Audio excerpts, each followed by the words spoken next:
saya Sri Sumahardani. Apa kabar sahabat-sahabat semuanya? Mudah-mudahan semua dalam keadaan sehat walafiat, ceria dan bersemangat menghadapi hari-hari di tengah pandemi COVID-19 saat ini. Hari ini saya sangat berbahagia karena bertemu dengan sahabat-sahabat semuanya yang tentu saat ini sedang berjuang untuk mengisi hari-hari sesuai dengan anjuran pemerintah kita, yaitu social distancing. Namun kita tetap beraktivitas yang positif, yaitu menjadi seorang wirausaha rumahan. Sebelumnya saya ucapkan terima kasih kepada BPRKAS Indonesia yang sudah memfasilitasi semua ini sebagai kegiatan CSR untuk memberdayakan perilaku UMKM industri rumahan di masa COVID-19. Dan bentuk kepedulian BPRKAS ini tertuang dalam kelas online dengan materi Basic Marketing Bisnis Rumahan untuk menghadapi COVID-19. Hal ini tentu sangat bermanfaat bagi sahabat-sahabat semua yang sedang mengikuti acara ini. Bagaimana sahabat-sahabat semuanya? Sudah siap untuk mengikuti kelas online ini? Inilah online kelas dengan materi Basic Marketing Bisnis Rumahan menghadapi COVID-19 yang dipersembahkan oleh BPRKAS Indonesia. Sahabat-sahabat semuanya, di sesi yang terakhir ini saya akan membahas tentang konteks dari pemasaran, yaitu bagaimana caranya membangun online marketing di media sosial. Sudah siap semuanya? Masih ingat dengan sesi-sesi sebelumnya bahwa penjualan itu terjadi karena 3 hal. 20% karena corporate atau perusahaan kita, kemudian 20% karena produk kita, dan 60% karena personal. Nah, disinilah pentingnya yang namanya identitas atau membranding diri, terutama membranding diri di media sosial. Membranding diri di media sosial sebenarnya sangat mudah. Saya akan berikan beberapa caranya agar sahabat-sahabat di sini mulai membranding diri di media sosial. Tentunya ini sangat penting karena sahabat-sahabat semuanya di sini adalah seorang marketer. Yang pertama, nama dan foto. Nah, untuk nama dan foto ini, gunakan nama yang sama di seluruh akun media sosial yang kita punya. Jadi seumpama seperti saya, Sri Sumahardani, maka semua akun saya namanya adalah Sri Sumahardani. Gunakan foto yang sopan yang sesuai dengan branding yang akan kita bangun. Nah, seandainya kita ingin membranding diri seorang chef yang sangat profesional, jadi silahkan memakai foto dengan pakaian chef, kemudian di depannya ada masakan dan lain sebagainya. Jadi sesuaikan dengan branding yang akan kita bangun. Dan ingat, harus yang sopan. Selanjutnya yang harus kita lakukan adalah memperbaharui profil secara berkala. Hal ini kita lakukan untuk menunjukkan adanya tanda-tanda kehidupan di media sosial kita. Kalau kita tidak pernah mengupdate, maka jangan sampai orang mengira kita tidak aktif di media sosial. Jadi silahkan baharui secara berkala profil Anda agar ada tanda-tanda kehidupan di media sosial. Langkah yang ketiga adalah posting konten sesuai dengan produk yang kita jual. Contohnya jualan kue. Yang diposting adalah seputaran kue dan hal-hal yang berkaitan dengan kue. Ingat, pemilihan topik harus disesuaikan dengan produk atau jasa yang kita jual. Nah, cara yang keempat adalah dengan cara bergabung dalam grup. Nah, bergabung dalam grup ini silahkan disesuaikan dengan target market kita masing-masing. Seandainya kita berjualan kue yang disukai oleh para remaja, silahkan kita bergabung di grup mereka. Atau kita berjualan pakaian yang disukai oleh para ibu-ibu, silahkan kita bergabung di grup ibu-ibu. Jadi bergabung dalam grup ini adalah menyesuaikan dengan target market kita.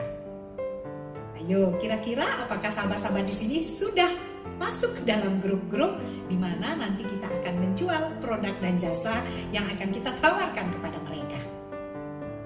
Yang kelima adalah caranya, pilihlah media sosial yang tepat.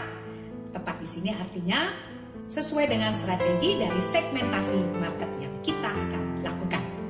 Contohnya, kita memilih media sosial Instagram. Jadi kita harus paham Instagram ini sebenarnya lebih banyak orang menggunakan dengan usia berapa sampai berapa. Atau kita memilih Facebook. Nah, kita juga harus paham apa kelebihan dari Facebook, bagaimana dengan produk kita, apakah sesuai dengan segmentasi market yang akan kita lakukan. Membangun sosial media marketing di media sosial tidaklah mudah. Maka saya akan memberikan prinsip kunci yang penting agar sahabat-sahabat sini dapat membangun sosial media marketing yang kuat dan efektif.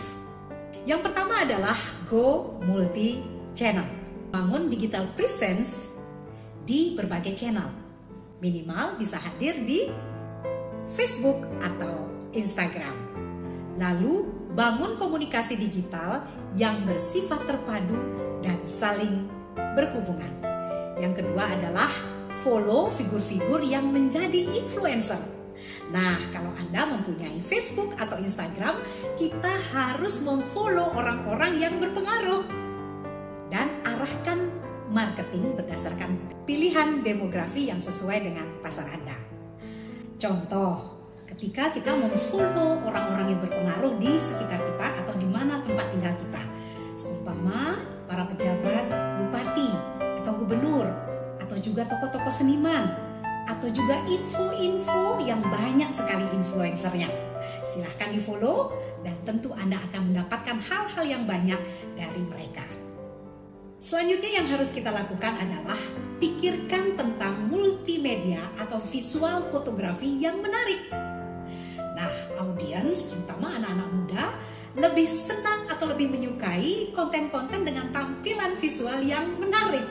Dan tentunya hal ini dapat terlihat dari video-video atau foto-foto yang tentu dianggap keren atau disukai oleh orang banyak. Selanjutnya adalah educate, don't sell. Artinya postingan kita lebih mendidik dan bukan hanya menjual. Media sosial adalah tempat untuk mengedukasi pasar, calon pelanggan. Jadi arena untuk membangun kredibilitas sehingga pelan-pelan akan tumbuh rasa percaya pelanggan kepada brand yang kita bangun. Hal selanjutnya yang dilakukan adalah entertain, di mana audiens Anda akan lebih merasa terhubung jika konten-konten Anda menghibur, interaktif, dan bukan hanya berisi tentang iklan-iklan promosi satu arah. Jadi sekali lagi, utamakan yang namanya entertain, karena audiens Anda akan merasa lebih nyambung jika hal-hal yang kita posting itu menghibur serta interaktif dan bukan hanya sekedar berisi iklan terus yang bentuknya promosi. Hal yang penting dilakukan selanjutnya adalah engage. Bangun interaksi yang produktif dengan audiens. Konten komunikasi harus kreatif, fun, dan mampu menciptakan kesan. Bukan hanya sekedar skrip-skrip yang kaku dan membosankan. Jadi harus pintar-pintar memilih kata, memilih tema agar interaksi ini terbangun antara kita dan audiens kita. Nah, hal ini juga penting untuk dilakukan, yaitu listen atau mendengar. Dengarkan dan simak masukan dari audiens Anda, karena feedback mereka bisa menjadi masukan yang berharga untuk kemajuan dari brand yang kita bangun nantinya. Hal terakhir yang penting Anda lakukan adalah go real time. Artinya, publish konten secara fresh dan respon komentar atau komplain audiens dengan cepat. Nah, jangan sering kita memposting sesuatu dengan kata-kata biasanya late post, atau kejadian-kejadian yang sudah 3 bulan lalu, 2 bulan lalu baru kita posting hari ini. Jadi harus go real time, fresh. Itulah beberapa prinsip kunci membangun sosial media marketing yang kuat dan efektif. Hal-hal lain yang perlu diperhatikan ketika kita menjadi seorang marketer tentunya di media sosial adalah coba dicek sahabat-sahabat di sini berapa punya nomor kontak di HP Anda. Jangan sampai kita jadi marketing tetapi kita hanya punya sedikit saja teman-teman atau nomor kontak dari teman-teman di HP kita.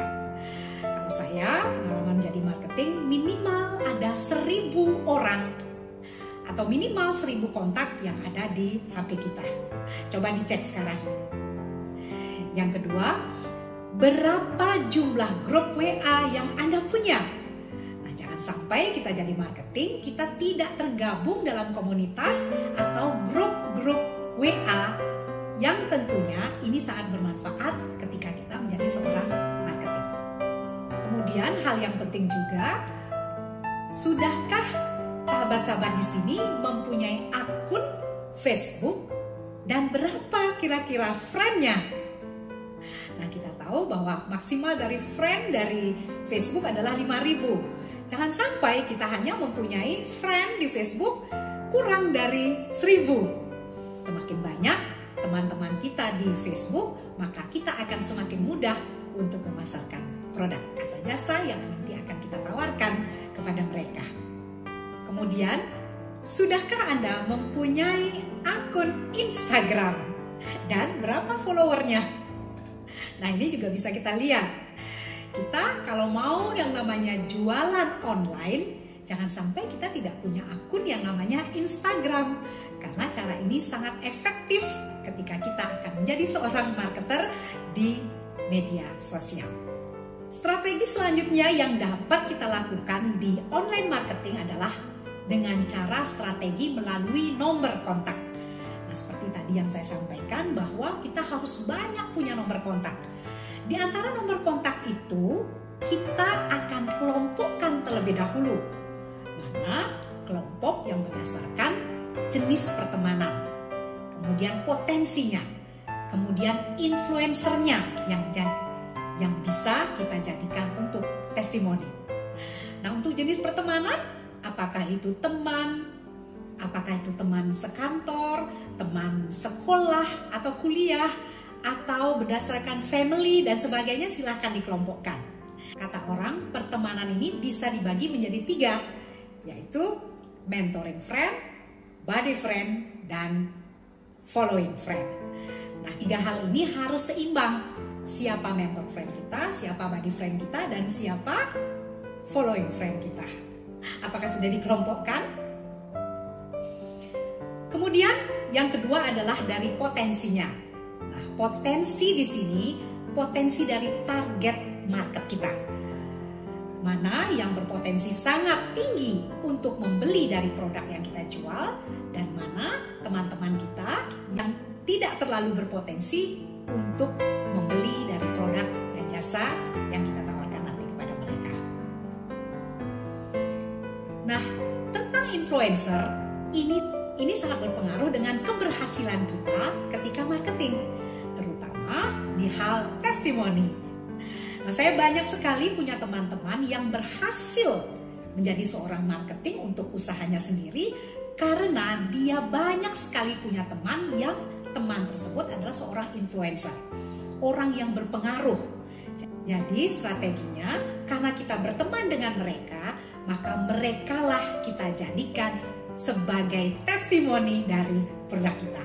Tentu ini akan sangat berpengaruh terhadap berapa orang nanti yang akan melihat postingan dari teman kita yang menjadi seorang influencer.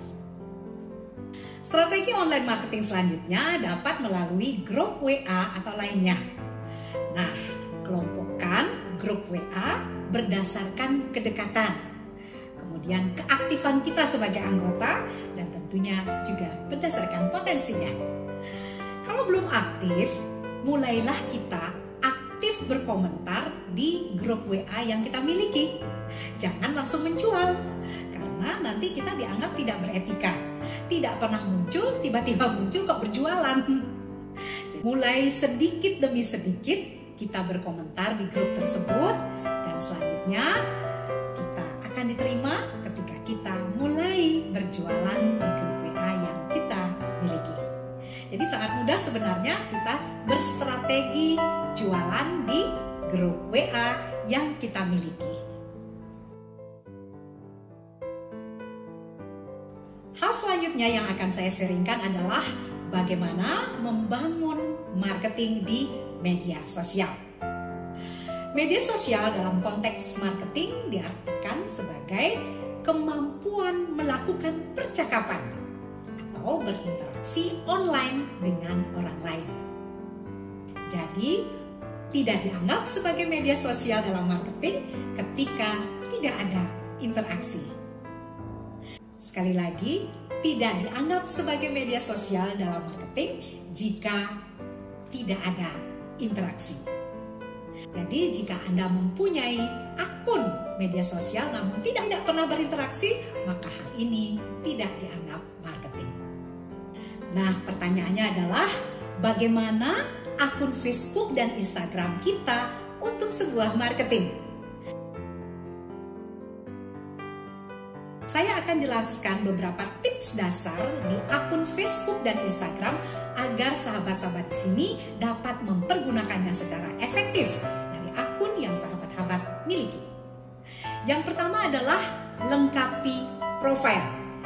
Jangan sampai profil kita itu kosong, nama saja, tapi tidak ada nomor HP-nya, kemudian tidak ada alamatnya, tidak ada pendidikannya, dan lain sebagainya.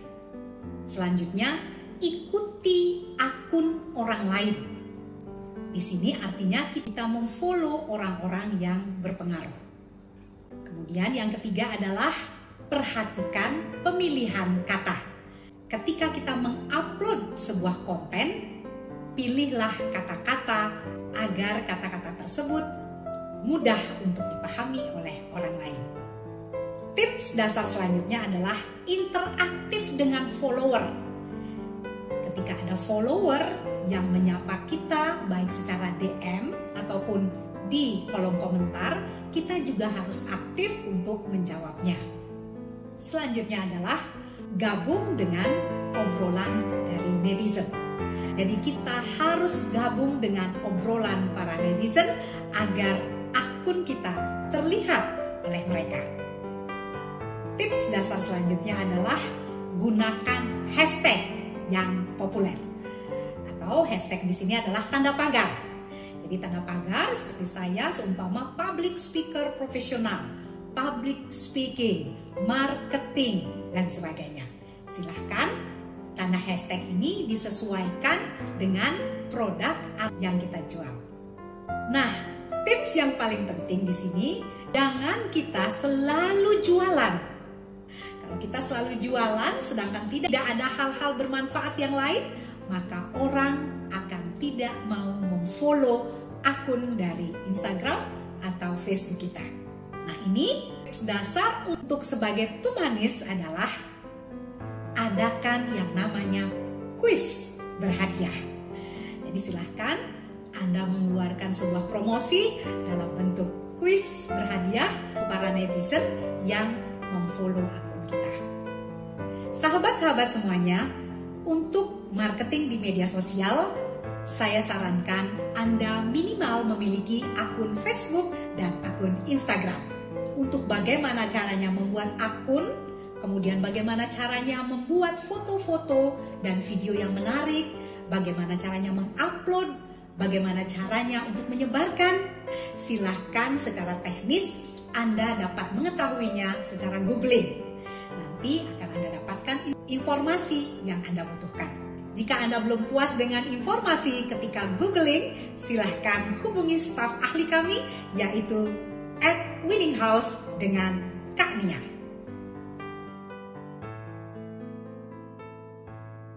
Demikianlah akhir dari sesi ini. Bagaimana sahabat-sahabat semuanya? Sudah siap untuk menjadi seorang wirausaha? Kembali lagi, dengan adanya situasi menghadapi COVID-19 ini, maka ada hikmah selalu yang dapat kita ambil. Salah satunya adalah menumbuhkan jiwa entrepreneur.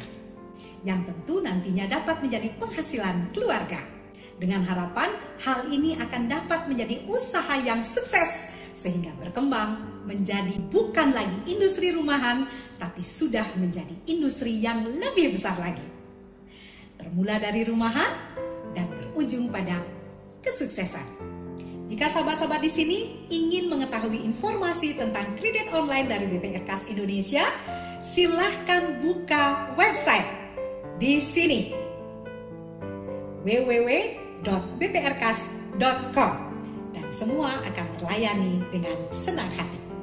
Dan kami ucapkan Happy Birthday, selamat ulang tahun kepada BPR Kas Indonesia. Semoga kedepannya BPR Kas Indonesia lebih maju lagi dan selalu menjadi bank pilihan masyarakat Indonesia. Happy birthday! Sekian dulu dari saya, tetap semangat, tetap sehat, dan teruslah berusaha. Karena Tuhan pasti akan memberikan rezeki untuk kita semuanya. Sampai di sini dulu, sampai jumpa lagi. Salam senyum sang penyihir Sri Sumardani. Dah, sampai jumpa lagi.